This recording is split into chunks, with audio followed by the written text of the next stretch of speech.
Welcome to the Springs of Carmel Christian Knowledge Bible Lesson number 11. Having studied the life of Isaac in the previous chapter, today we study the book of Genesis chapters 28 to 36, which focus on the life of his son Jacob. Just to remind you, in the previous lesson, we learned how Jacob deceived his father into blessing him instead of his brother Esau, and so Jacob had to flee to escape Esau's vengeance. Therefore, in chapter 28 of Genesis, we read how Isaac sent Jacob away to Laban in Padan Aram in Abraham's original homeland. Laban was the son of Bethuel, and he was the brother of Rebekah. In this way, Jacob's flight back to the old homeland led him to marry women from his extended family. The same chapter reveals that Esau took another wife, Mahalath, daughter of Abraham's son Ishmael, to please his parents who did not like Canaanite women. Jacob left Beersheba and traveled towards Haran. Haran is in the north of the Mesopotamia, and it is the place associated with the origin of the patriarchs. We read in Genesis chapter 22, 31 to 32, and also Genesis chapter 12, 4 to 5 and 24. It is the remotest point in Canaan at the gate of the promised land. On the way to Mesopotamia, Jacob rested at the place called Luz. He used a rock for a pillow, and in his sleep he dreamed his famous dream in which he saw a stairway reaching from the ground and arching up to heaven. Angels were ascending and descending on this stairway, and the Lord stood at the top of it. The stairway was linking heaven and earth. The 28th chapter tells of Jacob's dream. Jacob must surely have been troubled and anxious on his lonely flight to his grandparents' house. Note that Jacob traveled in the reverse direction of Abraham's journey, for he was traveling towards the very place that Abraham was told to leave and to go to the land of Canaan. I want to point out three things. First, Jacob's dream revealed the connection between God and his creatures on the earth. For Jacob, the dream was the reassurance of God's presence and continuing protection. After awakening from sleep, Jacob immediately recognized the divine presence there at Luz, so he set up his stone pillow as a pillar and poured oil over it and renamed the place Bethel, which means house of God. Second, in the wider Old Testament context, this dream reassures Jacob and thereafter the entire nation Israel of God's promise to give them that land and his guidance and protection. And the third, from the New Testament point of view, this dream points to a stairway which will take all people to the true promised land, heaven, a land not limited by political boundaries. Jesus is the stairway leading us to heaven. In his dream, Jacob saw the reunion of heaven and earth. Metaphorically speaking, Jesus bridged between heaven and earth. Jesus said to Nathanael, "Very truly I tell you, you will see heaven open and angels of the Lord ascending and descending upon the Son of God." We read in John's Gospel chapter 1 verse 51. There is also a theophany in this dream. The Lord appeared and renewed the promise he gave to Abraham, the land, the descendants, and through the descendants, blessing to all nations of the earth. We read also the similar promise that is made in chapter 12, 3, 26, 3 to 4. Now observe the 18th verse. So early in the morning, Jacob took the stone that he had put under his head and set it up for a pillar and poured oil on the top of it. What was Jacob doing? Doesn't that sound like he was worshipping a stone? He did not build an altar to sacrifice from the stone. Rather, he set up the stone as pillar and poured oil on top of it. And this sounds like worshipping the stone. This action is remarkable in view of the biblical condemnation of pillars. You may refer to Deuteronomy chapter 7 verse 5 or Prophet Hosea chapter 10 1 to 2 or Micah chapter 5 12 to 13. In fact, this verse witnesses to the bold appropriation of Bethel as a sanctuary for Israelite worship. In the past, Abraham too had worshipped God, who appeared to him in the hill country near Bethel. We read in Genesis chapter 12 verse 8. The oil libation further indicates the cultic connection. Verse 19 explains how Jacob renamed the city of Luz and called it Bethel, which means house of God, when he made a vow to God. Also, one cannot deny that the patriarchs were slowly taught by God himself to know him as the one and only God. Influenced as they were by the beliefs of the local inhabitants, that each nation had their own particular God, Israel had to learn to know and worship the one and true God. The revelation of God was later made clearer by Jesus Christ. Chapter 29 relates how Jacob arrived at the well of Haran, where he met Rachel, Laban's daughter. Laban was Rebekah's brother. This meeting of Jacob and Rachel is reminiscent of the meeting of Abraham's servant with Rebekah, also at a well, as described in chapter 24. But there were also many significant differences between these two encounters. In the story of Isaac, Rebekah gave water to Isaac's servant and his caravan, whereas here it is Jacob himself who draws water and gives it. In the story of Isaac, his marriage took place immediately, whereas Jacob had to wait 14 years to marry Rachel. Verse 10, now as soon as Jacob saw Rachel, the daughter of Laban, his mother's brother, and the sheep of Laban, his mother's brother, Jacob came near and rolled the stone from the well's mouth and watered the flock of Laban, his mother's brother. This verse indicates that Jacob was so impressed with Rachel's beauty that he immediately moved to assist Rachel and rolled the stone for her. Earlier, he had taken a stone and erected it as a pillar and poured oil on it to construct a Bethel or house of God. Genesis chapter 28 verse 18. In this case, he rolled a stone to build a family for himself, a home of his own. Let us take our story of Jacob further. Verse 11 of chapter 29 of Genesis says, Jacob kissed Rachel. This is the only incident in the Bible of a man kissing a woman. Knowing that Jacob was her relative, Rachel ran to her father with news. Laban, upon learning that Jacob was his sister's son, said, "Surely you are my bone and my flesh." Verses 15 and those following narrate Jacob's marriages and his children.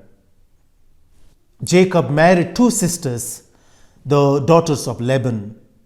He loved Rachel, but he was tricked by Laban into taking the elder Leah as his wife.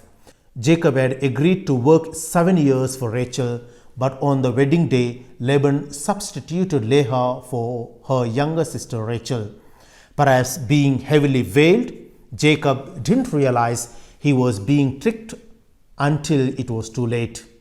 Jacob then agreed to serve Laban another 7 years to marry Rachel, the woman he really loved.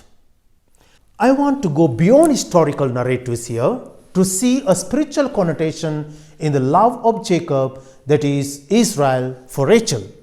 Israel met Rachel at the well, and instantly he fell in love with her. He drew water for Rachel so that her flock could drink.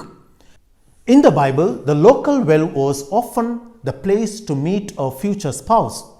Just as Rebekah met Isaac's servant at the well, Jacob met his future wife Rachel there too. Moses met Zipporah, his future wife, at the well. She was the daughter of Reuel, Exodus chapter 2, 15 following. In mystical theology, the well is also a symbol of the meeting of the beloved God and human person. In the Song of Songs, which contains mystical poems, the woman is praised as the garden fountain, a well of the living water. Song of Songs, chapter 4, 15. In John's Gospel, chapter 4, the meeting of Jesus with the Samaritan woman at the well is also very significant. Jesus, the true spouse of every soul, spoke of the living water which could quench the spiritual thirst of the Samaritan woman. The Samaritan woman drew water from the well which was given to Jacob. We read in chapter 4, verse 6 of John's Gospel. But Jesus indicated to her that he is greater than Jacob, verses 12 to 13. Well, let us now return to our story of Jacob. Chapters 29, verses 31 to 24 narrate the marriages and children born to Jacob. We learn that there was a rivalry between the two sisters, Leah and Rachel, each married to Jacob. Verse 31 of chapter 29 reveals the reason for the conflict between the two sisters. It was Leah's proud fertility and Rachel's long-term sad sterility. Chapters 31 to 35 narrate Jacob's return journey to Mamre. During this return trip, he had an extraordinary experience. Chapter 32, verse 22 explains that one night he wrestled with a man whom he came to realize was God's messenger in human form. Notice here, even though the man was God's messenger, he could not prevail against Jacob. Verse 25 reads, when the man saw that he did not prevail against Jacob, he struck him on the hip socket as he wrestled with him, and Jacob's hip was put out of joint. Then he said, let me go, for the day is breaking. But Jacob said, I will not let you go unless you bless me. So he said to him, what is your name? And he said, Jacob. Then the man said, you shall no longer be called Jacob, but Israel, for you have striven with God and with humans and have prevailed. Here a new name is given to Jacob. Israel would be his name in future. Israel means one who strives with God, or God strives. Observe a few things. First, in all wrestling, Jacob seems to be in control, and his opponent eventually pleads for release at the approach of dawn. Jacob refused unless the attacker first blessed him. Second, before blessing Jacob, the attacker inquires his name, then he changes Jacob's name into Israel. The exact etymology of Israel is not known. However, the popular explanation you have struggled probably comes from this incident. Jacob struggled against his brother Esau, against Laban, and here against God. Similarly, Israel as a nation had to struggle throughout its history against the false gods and false prophets and to protect the purity of its worship for one God. Several times Israel failed.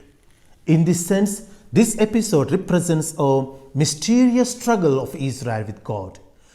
Moses to encounter this mysterious scenario in Exodus chapter 4 verse 4. It reads, "On the way at a place where they spent the night," that is Moses and his people, "the Lord met Moses and tried to kill him." Later, Prophet Isaiah would refer to this event. "He strove with the angel and prevailed. He wept and sought his favor. He met God at Bethel, and there God spoke within." The Lord, the God of hosts, the Lord is his memorial name. Now, let us examine this event from broader perspective. We can draw several conclusions from this episode. Conclusions that explain Jacob's situation and also explain our own struggles to follow the Lord. First, the struggle reflects Jacob's struggle against his brother Esau. As Jacob neared his homeland, he sent several gifts to Esau to appease him. Then, when Jacob met Esau, he said to him, "Truly, to see your face is like seeing the face of God, since you have favorably accepted me." He had said similar words after he had fought the mysterious individual. It is edifying to see how Jacob's brother received Jacob wholeheartedly. Second, in the context of Israel's history, Israel had to fight the neighboring peoples to subdue and occupy the promised land. Even though God provided the land and fought for Israel, they still had to struggle before they settled there. And the third, there is a theological explanation for this event. In Abraham's test of faith, Abraham prevailed and God spared his son Isaac, substituting a sacrificial ram on Moriah. And now God stands defeated before Jacob.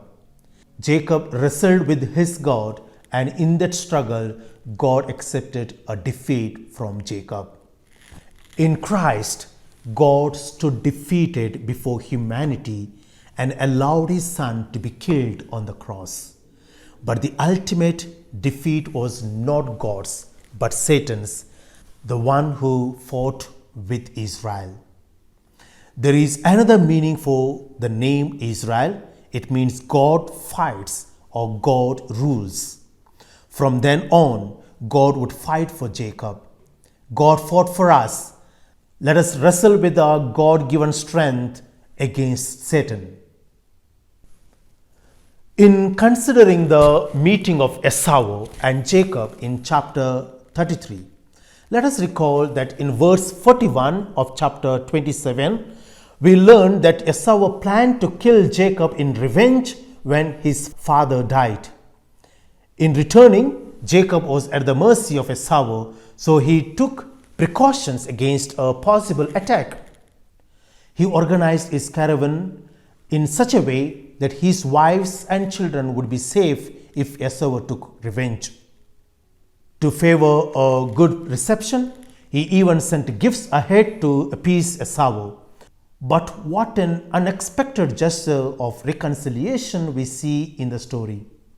We read, Esau ran to meet him and embraced him and fell on his neck and kissed him, and they wept.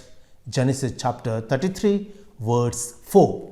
Where there is true forgiveness, there is also true celebration. Esau's attitude reminds us of the parable of the prodigal son, where the father ran and put his arms around his prodigal son and kissed him. We read in Luke's Gospel chapter 15 verse 20. We surely can learn from Esau that love forgives everything and restores peace.